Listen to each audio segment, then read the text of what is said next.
அஸ்ஸலாமு அலைக்கும் வரஹ்மத்துல்லாஹி வபரகாத்துஹு. அளவற்ற அருளாளனும் நிகரற்ற நிறைந்த அன்புடையவனுமாகிய எல்லாம் வல்ல அல்லாஹுவின் அருள் பெரு பற்றி ஆரம்பிக்கின்றோம். எனது அன்பிற்கினிய முன் டிவி நேயர்களே, நம்முடைய இஸ்லாமிய மார்க்கத்தில் நமக்கு ஏற்படக்கூடிய சந்தேகங்களுக்கும் கேள்விகளுக்கும் மிக சிறப்பான முறையிலே குர்ஆன் ஹதீஸின் அடிப்படையில் ஆய்வு செய்யப்பட்டு தெளிவான விளக்கங்களை தரக்கூடிய ஷரியத் சட்டங்கள் என்ற நிகழ்ச்சிக்கு தங்களை அன்போடு வரவேற்கின்றோம். இந்நிகழ்ச்சிற்காக மரியாதைக்குரிய சென்னை பெரம்பூர் ரஹ்மானியா ஜுமா பள்ளிவாசல் இமாம் மற்றும் சென்னை பல்கலைக்கழகத்தின் பேராசிரியர் டாக்டர் மௌலானா மௌலவி அல்ஹாஜ் அல் ஹாஃபில் வி.எஸ். அன்வர் பாதுஷா உலவி ஹசரத் அவர்கள் நமக்காக நம்முடைய சந்தேகங்களை தெளிவுபடுத்துவதற்காக வருகை தந்திருக்கின்றார்கள். அவர்களை உங்கள் சார்பாக வரவேற்கின்றேன். அஸ்ஸலாமு அலைக்கும் வரஹ்மத்துல்லாஹி வபரகாத்துஹு. எப்படி இருந்தது? அல்ஹம்துலில்லாஹ். ஹசரத், இந்த விசேஷ நாட்கள்ல சமீபத்துல கூட மருதாணி சம்பந்தமா ஒரு வதந்தி வந்துச்சு. இந்த நேரத்துல வதந்திய நம்ம எப்படி இஸ்லாமியர்கள் எப்படி எடுத்து எதிர்கொள்வது? விளக்கம் தாங்க. அதாவது இப்போ பெருநாள் என்று அன்னைக்கு இரவுல கிட்டத்தட்ட முஸ்லிம்கள் யாருமே நிம்மதியா இல்லை, தூங்கலை. ஒவ்வொரு பள்ளிகள்லையும் அறிவிப்பு செய்கின்ற அளவுக்கு சூழ்நிலை. ஒரு தகவல், அந்த தகவல் எந்த அளவுக்கு சரியானதுங்கிறத பத்தி கூட யாரும் கவலைப்படலை. ஆனா சமுதாயத்துக்கு உதவி செய்யறோங்கிற பேர்ல அந்த தகவல் நிறைய பரப்பப்பட்டுருச்சு. பொதுவாக இது ரொம்ப ஒரு கவலைக்குரிய விஷயம். ஒரு தவறான தகவல் ஒரு சமுதாயத்தையே தலைகீழாக புரட்டி போட முடியும் என்பதற்கு உண்டான ஒரு ஆதாரமான சூழ்நிலையாக இது மாறிவிட்டது. அல்லாஹ் பாதுகாக்க வேண்டும். இதற்கு மிக முக்கியமான காரணம் அப்படின்னு சொன்னா, முஸ்லிம்களிடத்துல போதிய விழிப்புணர்வு இல்லை என்ற அர்த்தம் ஒரு விஷயம். இன்னொன்று, இது போன்ற தகவல்கள் வரலாம். விஷமிகளும் தவறானவர்களும் சில காரியங்களில் சில நேரங்களில் ஏதேனும் தங்களுடைய கட்டுப்பாட்டிற்குள் அது தவறான ஒரு நிலையை ஏற்படுத்த விரும்புவார்கள். ஆனால் இந்த தகவல் யாருக்கெல்லாம் கிடைக்கிறதோ அவங்க என்ன பண்ணணும், உடனடியாக அந்த தகவலை அவங்க கையில எடுத்துக்கிற கூடாது. கையில எடுத்துக்கிட்டு பரப்பி விடுவது என்பது மார்க்கத்தில் அனுமதிக்கப்பட்டதல்ல. மார்க்கம் அதற்கும் ஒரு முறையை கற்றுத்தருகிறது. அல்லாஹ் சொல்லுவான், நீங்க சில விஷயத்தை லேசா நினைச்சு நீங்க பேசிடுறீங்க. இது தலக்கௌனஹு பி அல்சினத்திக்கும் வதகூலுன பி அஃப்வாஹிக்கும். நீங்க சிம்பிளா நினைச்சு பேசிடுவீங்க. உங்களுடைய பார்வையில் அது எளிது, ஆனால் அல்லாஹுடைய பார்வையில பெரிய விஷயமா, மிக பிரச்சனைக்குரிய விஷயமாக இருக்கும் என்ற வசனமும் சரி. அல்லது குர்ஆனுடைய இன்னொரு வசனம் நேரடியாக இது சம்பந்தமாக இது போன்ற தகவல்களை பற்றி சொல்கிறது. ஒய்தா ஜாஅஹும் அம்ரும் மினல் அம்னி அவில் ஹௌஃபி அதாஉ பி. மக்களிடத்தில் அச்சம் சம்பந்தமான தகவலோ அல்லது பாதுகாப்பு சம்பந்தமான தகவலோ எதுவாக இருந்தாலும் சரி, அது அவர்களிடத்தில் வந்தால் அதாஉ பிஹி, அதை அவர்கள் பரப்பி விடுகிறார்கள். அப்படி சொல்லிட்டு அல்லாஹ் சொல்றான், அப்படி செய்யக்கூடாது. வலவ் ரத்தூஹு இலர் ரசூல் வ இலா உலில் அம்ரி மின்ஹும். அல்லாஹ்வின் திருத்தூதர் ஸல்லல்லாஹு அலைஹி வஸல்லம் அவர்களிடத்தில் அந்த விஷயத்தை ஒப்படைத்திருந்தால், அல்லது தகுதி வாய்ந்த பெரியோர்களிடத்தில் முக்கியஸ்தரிடத்தில் இந்த தகவலை ஒப்படைத்திருந்தால், லஅலிமஹுல்லதீன யஸ்தம்பிதூனஹு மின்ஹும், அந்த தகவலிலிருந்து ஆய்வு செய்து கண்டுபிடிக்கக்கூடிய ஆற்றோடையவர்கள் எது சரி எது தவறென கண்டுபிடித்திருப்பார்கள். இது தெளிவாக சொல்லப்படுகின்ற வசனம். 1400 சில ஆண்டுகளுக்கு முன்பு அண்ணன் பெருமானார் ஸல்லல்லாஹு அலைஹி வஸல்லம் அல்லாஹ் தஆலா வசனத்தை இறக்கி நமக்கு தெளிவுபடுத்துகிறான். இப்படிப்பட்ட ஒரு சமுதாயம் ஒரு தகவலை அவரவர் தங்களுடைய கையில் எடுத்துக்கொண்டு தங்களுக்கு கிடைச்சவங்களுக்கு எல்லாம் தகவல் சொல்ல பார்த்தாங்க. மௌத்துன்னு சொன்னாங்க, இந்த எத்தனை இடத்துல இவ்வளவு பேர் மௌத்து, அவ்வளவு பேர் மௌத்துன்னு சொன்னாங்க. இங்க அப்படி ஆயிடுச்சு, அங்கே அப்படி ஆயிடுச்சு. இந்த வதந்தியான தவறான தகவல் பரப்பப்பட்டதனுடைய விளைவு ஒட்டுமொத்த தமிழகமும் நிம்மதி இழந்து போனது. ஒரு பெரிய இது ஜீரணிக்க முடியாத கவலைக்குரிய விஷயம்.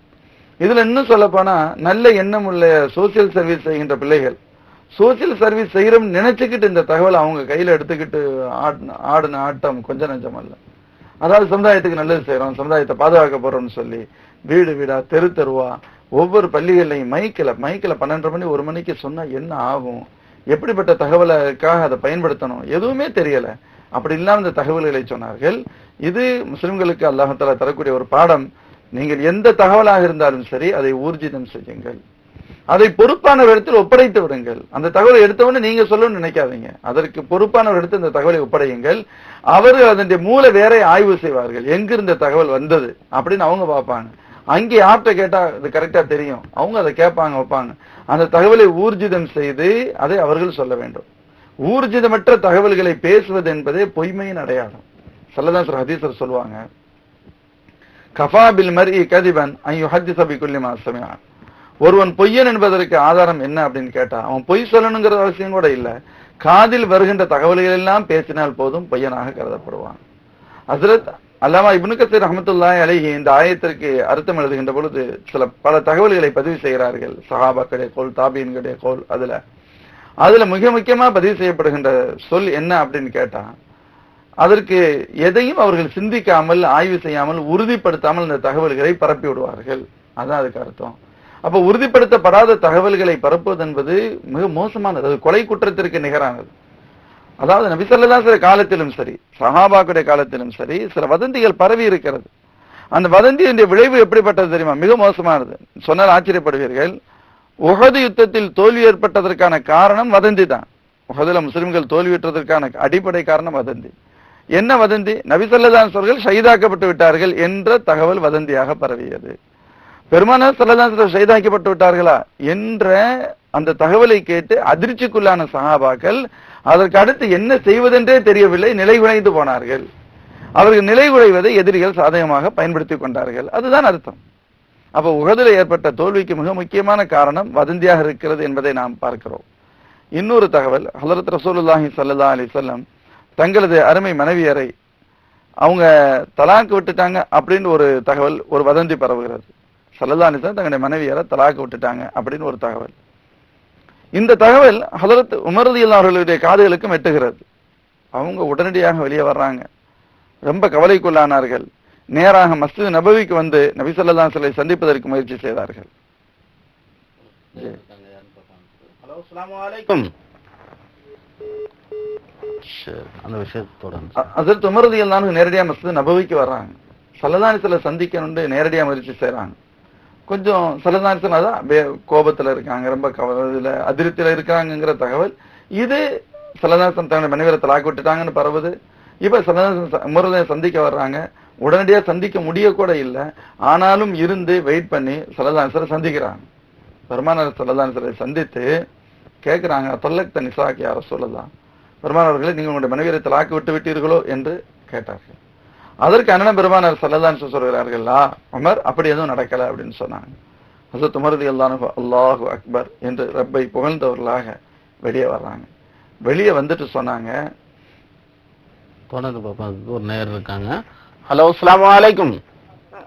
அஸ்ஸலாமு அலைக்கும். வலைக்கும் ஸலாம் வரஹ்மத்துல்லாஹி வபரகாத்துஹு. யார் எங்க இருந்து பேசுறீங்கம்மா? கோயம்புத்தூர்ல இருந்து சிஃபா ஃபாத்திமா பேசுறேங்க. சரி, உங்களுடைய கேள்வி என்னம்மா? ஆர்னோம் பத்தி தெளிவான விளக்கம் வேணுங்க ஜர். மறுநாள் இருந்து வைக்கணுங்களா இல்ல அந்த மாசத்துக்குள்ள வைக்கலாங்களா? அதை பத்தி கொஞ்சம் தெளிவா சொல்லுங்க ஜர். அது ஏற்கனவே இது சம்பந்தமா தெளிவான விளக்கங்கள் தந்திருக்காங்க. இன்ஷா அல்லாஹ் அது சொல்லுங்க. உங்களுக்கு இது விஷயமா நிறைய நம்ம இது சிம்பிள் மேட்டர் தான் பேசிக்கிட்டு இருக்கோம். அதாவது பெருநாள் முடிந்தவுடன் தொடர்ந்து 6 நாட்கள் வைப்பது மிக ஏற்றமானது. பெருநாள் முடிந்தவுடன் தொடர்ந்து 6 நாட்கள் இந்த நோன்பை பிடிப்பது மிக ஏற்றமானது. ஒருவேளை இந்த நாட்கள்ல ஏதேனும் பிடிக்கும் நோன்பு வைக்க முடியாத ஒரு சூழல் ஏற்படுமானால், வைக்க முடியல அப்படின்னு சொன்னா இந்த மாதத்திற்குள் அதை நிறைவு செய்து கொள்ளலாம். மொத்தமாகவோ தனித்தனியாக பிரித்து இந்த மாதத்திற்குள் அந்த 6 நோன்பை பூர்த்தி செய்வதற்கு அனுமதி உண்டு. வல்லாஹு அலம் பிஸ்ஸவாப். மற்றொரு நேர் இருக்காங்க, யான்னு பார்ப்போம். ஹலோ, அஸ்ஸலாமு அலைக்கும். ஹலோ. வலைக்கும் ஸலாம் வரஹ்மத்துல்லாஹி. யார் எங்க இருந்து பேசுறீங்கம்மா? கடையனூர்ல இருந்து மதீனா பேசுறேன். சரி, உங்களுடைய கேள்வி என்னம்மா? இதுக்கு வந்து 6 நோன்பு முடிஞ்ச பிறகு இந்த பெருநாள் அதுக்கு ஸ்பெஷலா தொழுகை உண்டா? அது வந்து எத்தனை ரக்காத்து, எப்படி தொழணும், அதோட விளக்கம் தெரியணும். அது வந்து எப்படி தொழணும், அது எத்தனை ரக்காயத்து, அது எல்லாம் தொழப்படுறாங்களா? அது வந்து எப்படி வாஜிபா நஃபிலா என்னன்னு தெரியல. என்ன என்ன எப்ப 6 நோன்பு முடிஞ்ச அந்த மறுநாள், 6 நோன்புக்காக பெருநாள் அந்த மறுநாள் தொழுகைக்காக போறாங்களா? எத்தனை ரக்காயத்து தொழணும், எப்படி தொழணும்னு கொஞ்சம் சொன்னீங்கன்னா கொஞ்சம் யூஸ்ஃபுல்லா இருக்கும். அதற்கு விளக்கம் தராங்க. சகோதரி கேள்வி. 6 நோன்புக்கு பின்னால சில பேர் 6 நோன்பு பெருநாள் அப்படின்ட்டு 6 நோன்புக்கு மறுநாளை அப்படி நினைக்கிறார்கள். அதாவது பெருநாள் மாதிரி அவங்க சந்தோஷமா இருக்கிறதுல தப்பு இல்லை. 6 நோன்பும் வச்சுட்டோம், அல்ஹம்துலில்லாஹ், அல்லாஹ் நமக்கு அந்த நசீபை கொடுத்துட்டான்னு சொல்லி 2 ரக்காத்து சுக்ரியா நஃபில் தொழுகலாம். அதை தவிர்த்து வேற எதுவும் இல்லை. 2 ரக்காத்துகள் சுக்ரியா நஃபில் தொழுக முடியும். அது எப்ப வேண்டுமானாலும் தொழுகலாம். அதுக்கு அதெல்லாம் 6 நோன்பு வச்சா இப்படி ஒரு தொழுகை இருக்கு. அதான் ரமலான் 30 நாள் நோன்பு இருந்ததுக்கு பின்னால மறுநாள் ஈத் இருக்கு, அதுல ஹுத்பா இருக்கு, அதுல தொழுகை இருக்கு. எப்படி இருக்கோ அதை போன்று 6 நோன்புக்கும் ஒண்ணு இருக்கு அப்படின்னு சொன்னா இல்ல. 6 நோன்புக்கும் அப்படி ஏதாவது இருக்கா அப்படின்னு கேட்டா எதுவும் இல்ல. 6 நோன்பு வைக்கிறதுக்கு அல்லாஹ் நசீபை தந்திருக்கான்னு நினைச்சு ஒருத்தர் 2 ரக்காத் சுக்ரியா தொழுகிறார், நஃபில் தொழுகிறார், அது அனுமதிக்கப்பட்டது, நன்றி தொழுகை. அது மறுநாள் தான் தொழுகுங்கிறது இல்ல. அது 6 நோன்பு வச்சிருக்கும் போதும் தொழுகலாம். 6 நோன்பு முடிஞ்சவொடனே மகரிப் பின்னாடி என்ன செஞ்சுக்கலாம், தொழுக முடியும். இது ஏதோ மக்களுடைய வழக்கில் அப்படி வந்திருக்கும் போல நீங்க கேட்கிற பார்த்தா நாம அப்படி தெரியல, நீங்க கேட்கிற பார்த்தா அப்படி தெரியுது. 6 நோன்பு முடிஞ்ச பின்னால சில பேர் சொல்லிக்கிறோம் 6 நோம்புடைய குத்பா, 6 நோன்பு பெருநாள், 6 நோன்பு பெருநாள் மறுநாள். 6 நோன்பு முடிஞ்சிச்சுங்கிறதுல மறுநாள் அவங்க சந்தோஷமா இருக்காங்கன்னா அது ஒன்றும் தடை செய்யப்பட்டதல்ல. அவர்கள் அனுபவிக்கின்ற சந்தோஷம் தடை செய்யப்பட்டதல்ல. ஆனால் அது ஈதுடைய நாள் என்றோ அல்லது ஈதுடைய நாளை போன்று அதற்கு சில அமல்கள் இருக்கிறது என்றோ நினைத்தால் அது சரியல்ல. அப்படி ஒன்று இல்லை. அல்லாஹ் அலம். அல்ஹம்துலில்லாஹ். சிறப்பான விளக்கம் செய்ததுக்கு மற்றொரு நேயர் இருக்காங்க. ஹலோ, அஸ்ஸலாமு அலைக்கும். வலைக்கும் அஸ்ஸலாம். ஹஜ்ரத் அஸ்ஸலாமு அலைக்கும். வலைக்கும் அஸ்ஸலாம் வரஹ்மத்துல்லாஹ். யார் எங்க இருந்து பேசுறீங்க? பொள்ளாச்சியிலிருந்து பல்கீஸ் பேசுறேன் ஹஜ்ரத். சரி, உங்களுடைய கேள்வி என்னம்மா? இப்போ இந்த ஊர்ல இப்போ 30 நோன்பு இருந்தது. அன்னைக்கு சரி, சகோதரி என்ன கேட்க வந்தாங்கன்னு தெரியல. சரி, அந்த விஷயத்தை தொடர்ந்து சொல்லுங்க. அப்ப ஹஸரத் உமர் ரலியல்லாஹு அன்ஹு இப்படி கேட்டுட்டு வெளியில வர்றாங்க. வெளியில வந்துட்டு சொல்றாங்க, அருமை தோழர்களே எல்லாம் தெரிஞ்சுக்கங்க, ஸல்லல்லாஹு அலைஹி வஸல்லம் தங்களுடைய மனைவியரை தலாக் விடவில்லை. அப்படி சொல்லிட்டு இந்த வசனத்தை ஓதி காமிச்சாங்களாம். அல்லாஹ் சொல்றான், இதா ஜாஅஹும் அம்ரு மினல் அம்னி அவில் ஹௌஃபி அதாஉ பி வலவ் ரத்து இலா ரசூலி வ இலா உலில் அம்ரி மின்ஹும் லஅலிமஹு அல்லதீன யஸ்தம்பித்தூனஹு மின்ஹும். அல்லாஹ் சொல்றான், இந்த ஆயத்தின் அடிப்பவர்களில் என்னையும் சேர்த்து அல்லாஹ்விற்கே எல்லா புகழும் அப்படின்றாங்க. ஏன்? ஏதோ தகவல், அது வதந்தியான தகவல், சில சூழ்நிலைகளை மையமாக வைத்து தகவல் பரவியது.